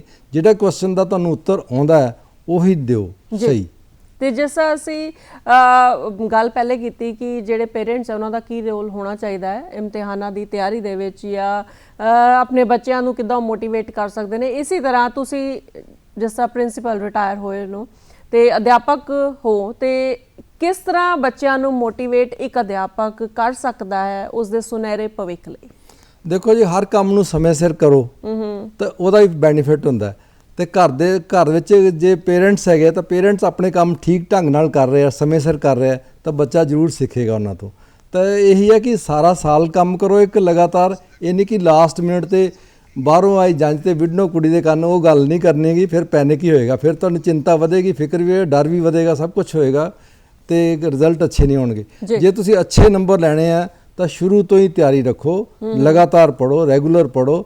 ਔਰ ਪੇਰੈਂਟਸ ਨੂੰ ਵੀ ਇਹੋ ਜਿਹੀ ਮਤਲਬ ਕਿ ਘਰ ਦਾ ਮਾਹੌਲ ਬਣਾਉਣਾ ਚਾਹੀਦਾ ਕਿ ਬੱਚਾ ਠੀਕ ਢੰਗ ਨਾਲ ਲਗਾਤਾਰ ਪੜ੍ਹੇ। ਉੱਤੇ ਚੈੱਕ ਕਰਨਾ ਚਾਹੀਦਾ। ਇਹ ਨਹੀਂ ਕਿ ਉਹ ਸਾਰਾ ਦਿਨ ਖੇਡਣ 'ਚ ਹੀ ਲੱਗਾ ਰਹੇ ਜਾਂ ਦੋਸਤਾਂ ਨਾਲ ਹੀ ਘੁੰਮਦਾ ਫਿਰੇ। ਇਹੋ ਜਿਹੀਆਂ ਪੇਰੈਂਟਸ ਨੇ ਇਹ ਚੈੱਕ ਕਰਨਾ ਹੁੰਦਾ। ਜੀ, ਤੇ ਕਿਸੇ ਸਬਜੈਕਟ ਦਾ ਜਿਸ ਤਰ੍ਹਾਂ ਇਮਤਿਹਾਨ ਹੈ ਜਾਂ ਕਿਸੇ ਵੀ ਸਬਜੈਕਟ ਦੀ ਬੱਚਾ ਉੱਦਾਂ ਹੀ ਤਿਆਰੀ ਕਰ ਰਿਹਾ ਹੈ, ਤੇ ਉਸ ਨੂੰ ਕਿਸ ਤਰ੍ਹਾਂ ਉਹਨੂੰ ਯਾਦ ਕਰਨਾ ਚਾਹੀਦਾ ਹੈ?